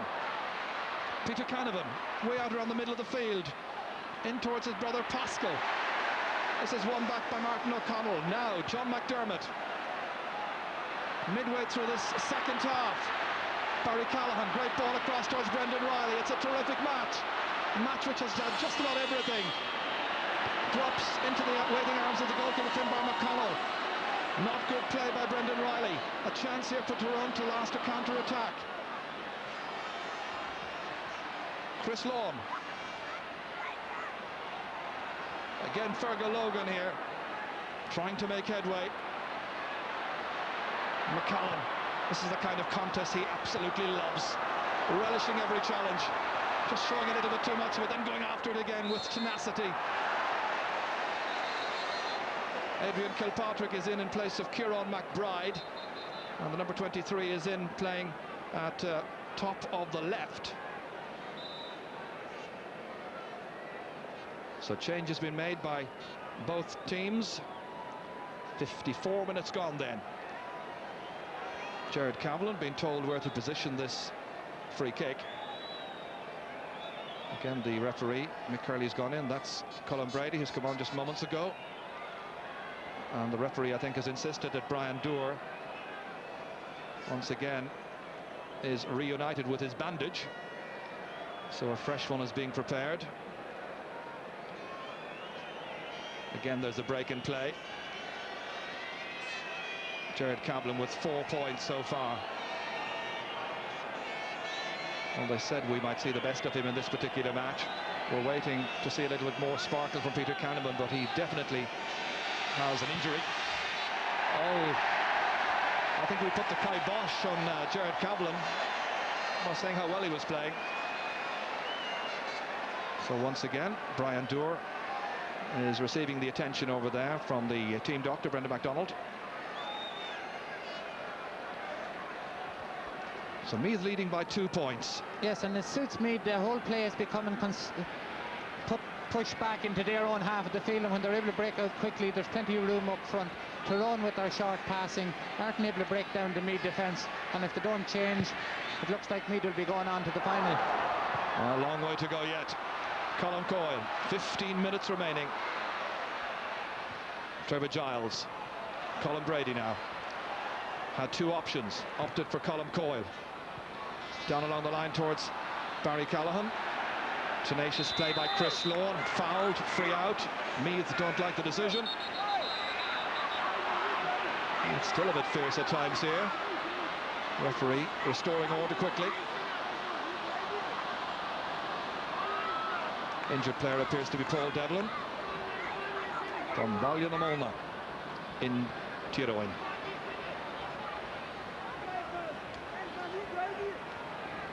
Play will continue with a free kick to Tyrone, and once again they bring their goalkeeper out, Finbar McConnell, to hit this one.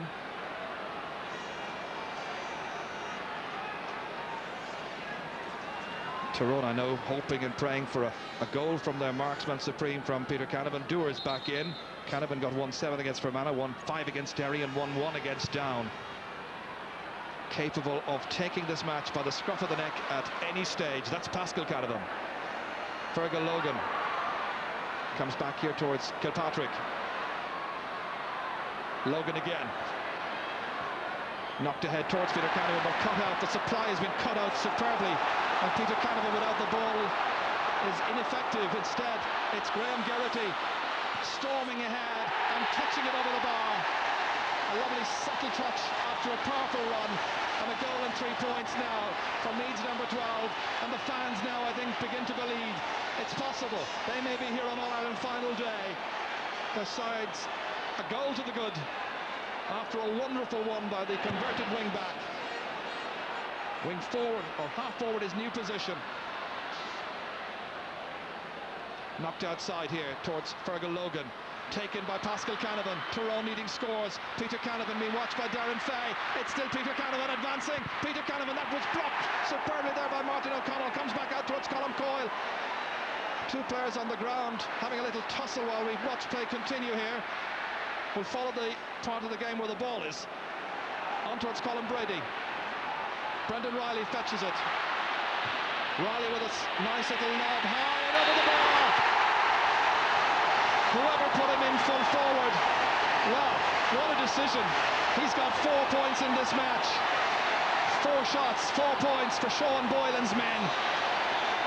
They lead by 111 to 10 points. Well, Meath with great space. Colin Brady there. Beautiful ball up to Brendan Riley. Every Meath player playing with plenty of confidence now. Great point off his left foot. Brendan Riley then the latest scorer. And Tyrone in a real crisis situation here. Graham Geraghty trying to fetch. It's McCallan instead. The team that created their own page of history by retaining the Ulster title. So difficult to do that. Trying to make up for last year's lapse. Brian Duro, the player who is having words. And the referee pointing out just why he's made his decision. I think he got the decision his way, but the arguing and so on has resulted in the referee changing his decision. It's going to be a hot ball instead between the two number 9s. McDermott trying to claim it and going after that superbly. Trying to make headway. Across it comes towards McGuinness. Over towards Trevor. And Trevor Giles tries to get it on the left boot. And it's another one! A third point for Trevor Giles. First from play. Look at this happy man here from the Royal County. And that's the reason why. Smiles on all those faces. They're already looking forward to All-Ireland final day, but there's still 10 minutes to go. 5 points the margin. Great pass there by Jimmy McGuinness to Trevor Giles, and Meath have Tyrone totally rattled at the moment. Graham Geraghty, what a match he's playing. Colin Brady.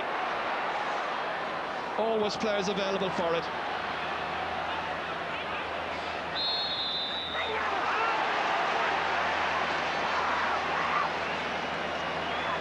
Meath, of course, have a terrific record in the semi-finals. It's their 18th All-Ireland semi-final to date. They've won 13, lost only 4. They've never lost to Northern opposition. And this is Brendan Riley. And there's another one. This is a confident, almost arrogant spell by the Royal County, who are playing some terrific football. 5 points for Riley. It's looking like an emphatic win. It's also looking like acute disappointment for the men from Ulster, who are now 6 points adrift.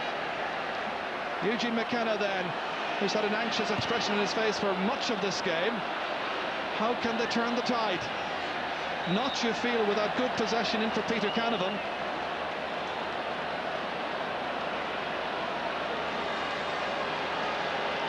Colm Coyle. That's broken down there well towards Barry Callahan. A good shot and a fine point.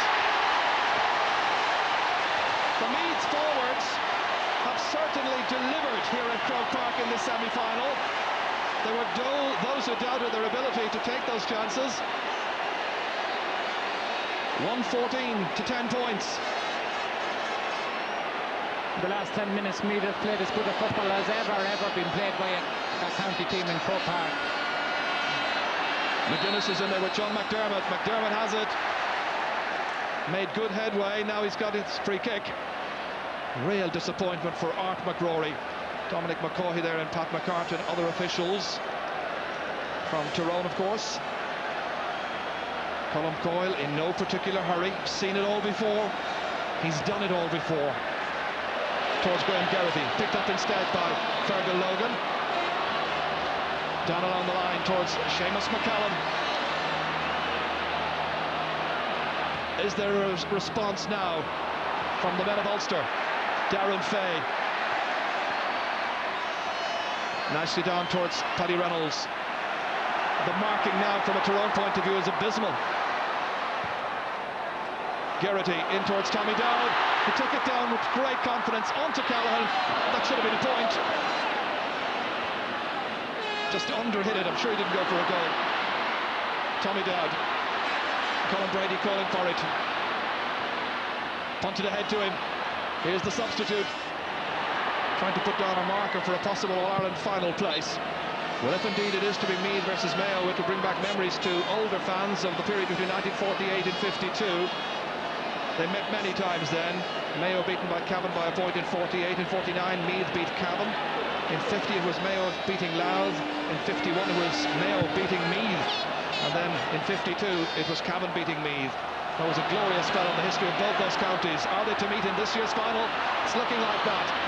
Graham Geraghty kicking, and Graham Geraghty ensuring, I think, at this stage, that the Royal County will be back here again on the 3rd Sunday in September, and they're already wondering where they'll get those little pieces of paper that will ensure they have the tickets to get in here to see that final. It's 1-15 to 10 points, as emphatic a position as you could wish to see in an All-Ireland semi-final. This is the score again. Well, Tyrone have had no answer to Graham Geraghty all day.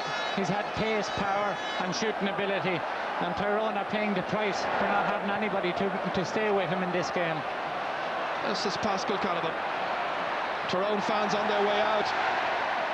When they look back, this is what they see. They're trying to build.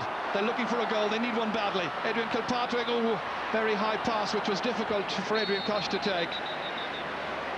And just getting a little bit nasty now. Frustration from a Tyrone point of view. Referee seeking to restore order. I think that is Adrian Koch there on the ground. He just fell very heavily indeed. And there's also a Meath player down in need of attention. They're pretty handy. The Meath player is Jimmy McGuinness from Dunsany.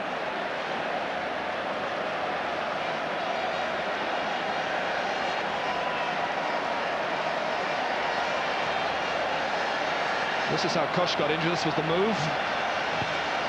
Well, Adrian Koch up for that ball, and Trevor Giles comes in under him, and a very, very heavy fall there for Adrian Koch.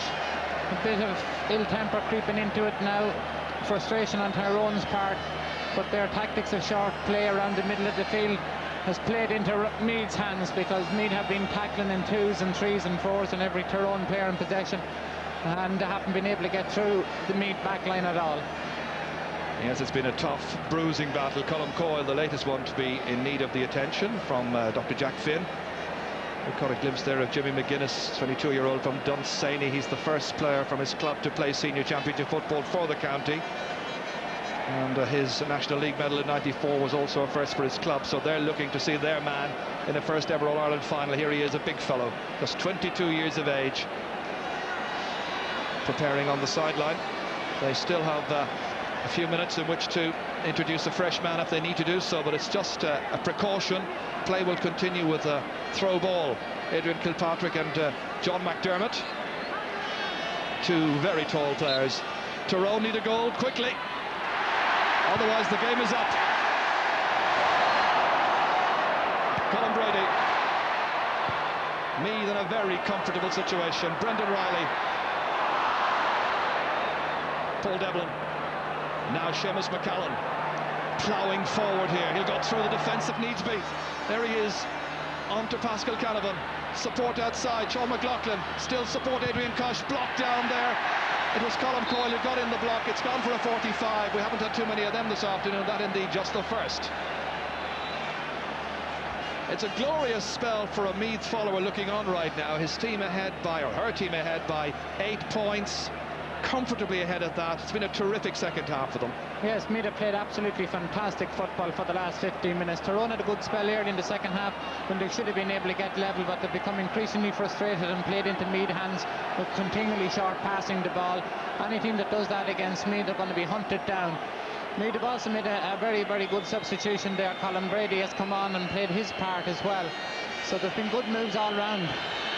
Jared Cavlin kicking this one, dropping it into the rectangle, and held there by John McDermott, back helping out his defence.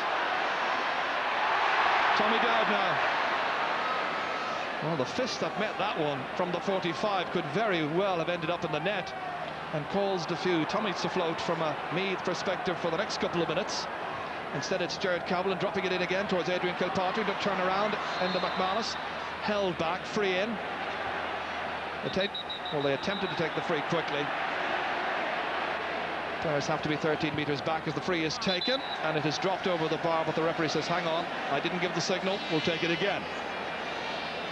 All of which is just serving to frustrate Tyrone even more. When you think how well they won the Ulster Championship, and you think how difficult it is to retain the title, how to do it on a third consecutive basis would be next to impossible, it seems. But that will be the tall order facing them for next year's championship as Jared Cavlin kicks over his 5th point. Well, Sean Boylan will have been always telling the Meath players to keep an eye on the clock behind the Canal goal. They'll have looked up at that and seen 5-5. They'll know there's 2 or 3 minutes left. They'll know also that unless Tyrone get a couple of goals, they have no chance of getting back into it, and everybody from Meath will be defending now. They also note when the stewards come out, the Moir come out to ring around the ground, signalling there's about 5 minutes left. Well, that happened about 4 minutes ago, so almost into the last minute and a half there. Conor Martin kicks. Good challenge there. Fergal Logan tried with Jared Cavlin indeed taking it. And the referee bringing the ball forward 13 metres because Colin Coyle didn't retreat fast enough. Cavlin to hit it. Lobbed in again around the house. Fist rising up for it, but once again it's superbly taken by John McDermott. Out to Darren Fay. Well, full credit to the Meath management for putting together a new side this year and putting this man to left half forward, Graham Geraghty, to round off the day perhaps. Barry Callahan, and that's it. Barry Callahan with a goal and 3 points. Selfless play by Graham Geraghty. Meath very much the victors, on their way to another All-Ireland final. The last was 91, disappointed then to be beaten by Down, but today they have been terrific and wonderful victors. Well, the Rolls Royce sets off and nobody can catch him, and great ball to Barry Callahan, flicks it in out with his left hand into the goal. Great day to be a Meath man in Croke Park. You're starting to cry. This is RT, not RT na Meath. Free in. Each side has created 25 chances so far. Tyrone took 11, Meath 17. Some of the Meath forward play though this second half has been absolutely fantastic. Dragged that Tyrone defence all over the place, and the lack of height and physique in their entire back line has really played into Meath's hands. Just as we're saying this, Colm, I noticed that Graham Geraghty has been taken off just by way of giving a little bit of action to Jody Devine, but listen to the cheer for Graham Geraghty. A superb performance. A goal and 3 points. He created a lot more than that. And Jody Devine spent a night in hospital last Tuesday night, having been knocked out by a ball in a training session. So he's in there to sample the last minute or so. We're into injury time. It's Leinster versus Connaughton, this year's Bank of Ireland Football Championship final. Pascal Canavan knocking it on there. And again, Tyrone come forward with Sean McLaughlin. They keep it moving with Stephen Lawn. Next, Jared Cavlin. And really quite academic at this stage. That'll just put a better final shape on the final score of this match. 6 points for Jared Cavlin, and he's still going to finish on the beaten team. Well, I suppose from a Tyrone point of view, you'd have to point out Peter Canavan wasn't at his best. It's all over. Peter Canavan certainly was not at his best. Anne Burton with a smile on her face, the fans with cheers and whoops, the exchange of jerseys. For 75% of this match, it was a real seesaw battle, and then Meath pulled away. Colm called it kind of Rolls-Royce play. Let's hope he's not impaled on that as he comes down to celebrate with the other Meath fans on a day of great note for Meath football. They won a wonderful Leinster Championship, beating Dublin by 10 points to 8 in the Leinster final, reclaiming that cup, and now they have ensured that it will be Meath versus Mayo, an All-M, All-Ireland football final, the 3rd Sunday of September. But some wonderful play by Meath, by Graham Geraghty in particular, by McGuinness and by McDermott, and by a backline that was unyielding. And this is how it finished here. It makes wonderful reading from a Meath point of view. It's Meath 2 goals and 15 points, Tyrone 12 points. Well, nobody doubted Meath's chances of being in this year's All-Ireland final, but we surely couldn't have imagined such an emphatic victory by the Leinster champions. As Ger said, Meath versus Mayo, and on the strength of the 2 semi-finals we've seen over the last 8 days here at Croke Park, that should be quite a match. We'll be talking about what we've seen here today right after this commercial break.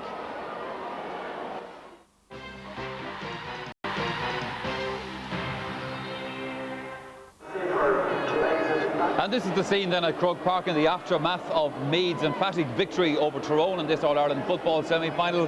They into the final then against Mayo, that's the senior match. And earlier on in the afternoon here we saw Laois qualify for the All-Ireland minor final. That will be against Kerry, although they only just beating Donegal by a point.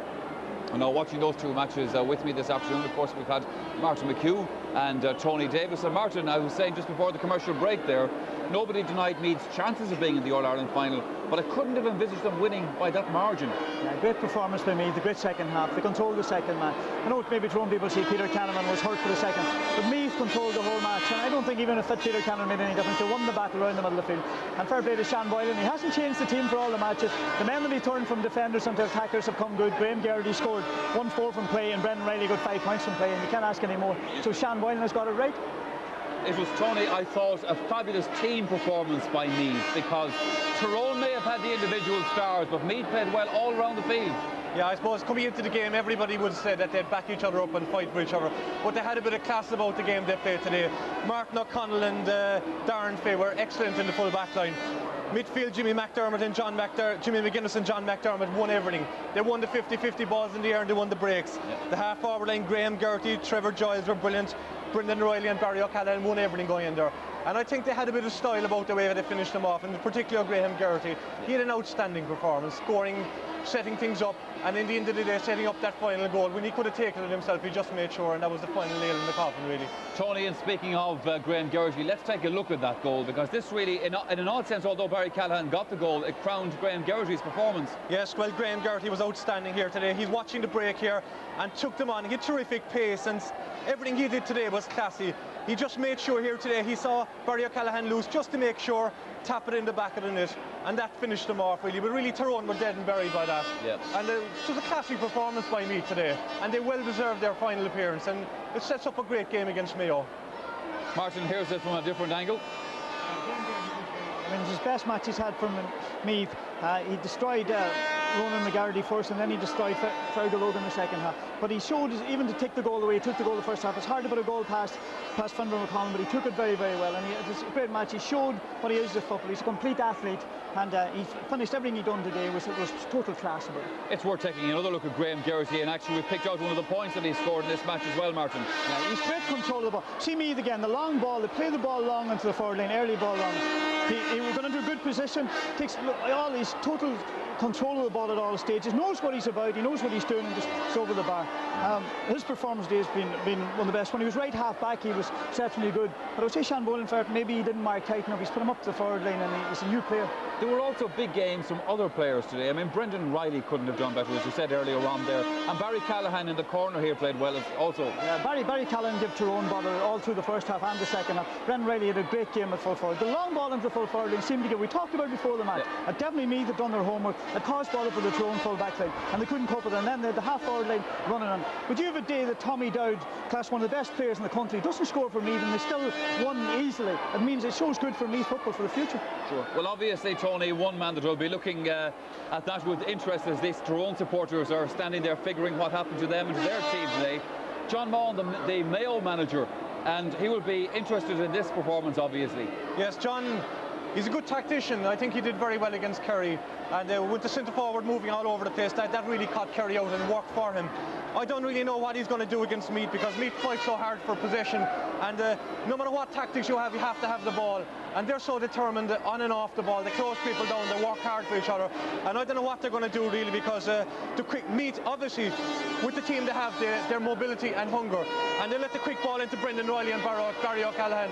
I don't know what he's going to do there. Yep. I don't think Meath can change. They'll play that same game again. So I think it's down on the day. You had Kerry coming up here, they were favourites to win. You have Tyrone favourites today. I think people lost a fortune on the All-Ireland this year. We have two people that deserve to be in the All-Ireland final, and hopefully we'll get a spectacle. I think the two teams deserve to be there, and I just hope there's a good game of football. Martin, how would you view that All-Ireland final? I think it has the makings, Michael, of a great match. I think Meath looked very, very impressive. They didn't look that impressive in the last final, looked very impressive. Mayo were very impressive last Sunday. It's the makings of a good game, a good open match where we want, and it's going to be a big day for both counties. A great support in Mayo, and we've seen the Meath support here today. So it's got the makings of tactically it'll be interesting. Me and John Maughan again and Sean Boylan.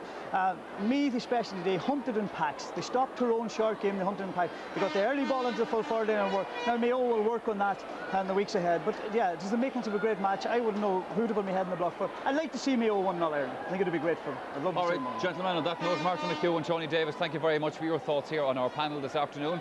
And on that note, that's where we're going to leave you with a reminder, of course, that you can see a review of the action today, tonight on the Sunday game on RTÉ television. Also a reminder that our phone lines are open for you if you want to ring through to the programme. Those are the numbers to ring there, 1850 851 851. If you're calling from Northern Ireland, as usual, the number from there is 0800 973 073. And we'd certainly be interested, particularly to hear what the thoughts of some of our northern viewers are on what they've seen here today. Sunday game coming up later on tonight, but from all of us here in Croke Park on a day when Meath have won their way back into the All-Ireland final. Thank you for watching. See you later on.